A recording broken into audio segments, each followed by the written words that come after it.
Qazı Mirzə, bugün sizi hər kəs orkestr adam kimi tanıyır. Siz çox musiqi alətləri istifadə edə bilirsiniz. Bu yol necə başladı? Necə belə qərar verdiniz ki, belə hər kəs kimi bir instrumentlə yox, bax, belə özümü artırım və nə idi sizi buna yönləndirən, nə idi sizi buna həvəsləndirən? Necə bu hekayəniz necə başladı?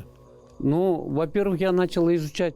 İlk növbədə mən klassik musiqinin akademik məktəbini öyrənməyə başladım. Sonra fikirləşdim, niyə bizdə də belə bir musiqi alətləri yoxdur? Keçmişin qədim musiqi alətlərinə baxarkən gördüm ki, bu alətlərə çox ehtiyac var. Çünki orkestrdə bu tembrlər yoxdur və bu tembrlər insanın psixologiyasına təsir eləyir. Bu, musiqi terapiyasıdır. Milli musiqi alətlərini öyrənməyə başlayanda daha da dərini araşdırdım, Manas dövrünə qədər gəldim. Və o dövrdən maraqlı məlumat odur ki, bu alətlər sadəcə musiqi üçün yaranmayıb. Onlar xüsusi olaraq müalicə məqsədi ilə yaradılıb. Bir-birimizə yaxşılıq, xoşbəxtlik və sağlamlıq vermək üçün yaradılıb. Məsələn, ağacdan hazırlanmış nəfəs alətləri düzgün nəfəs almağı öyrədir. Bu, yoga sistemidir. Bu alətlər sadəcə elə-belə yaranmayıb. Onlar insanı müalicə eləmək üçün yaradılıb. Baş təzyiqi, göz təzyiqi, nəfəs məşqləri üçün. Bu, heç də təsadüfi yaranan bir şey deyil.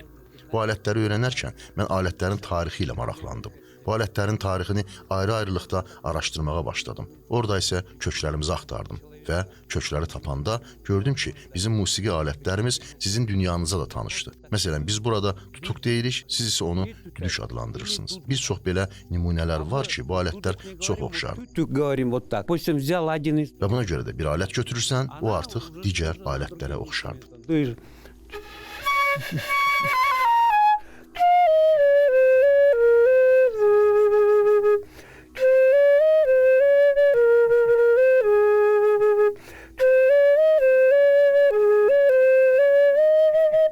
Видите звук?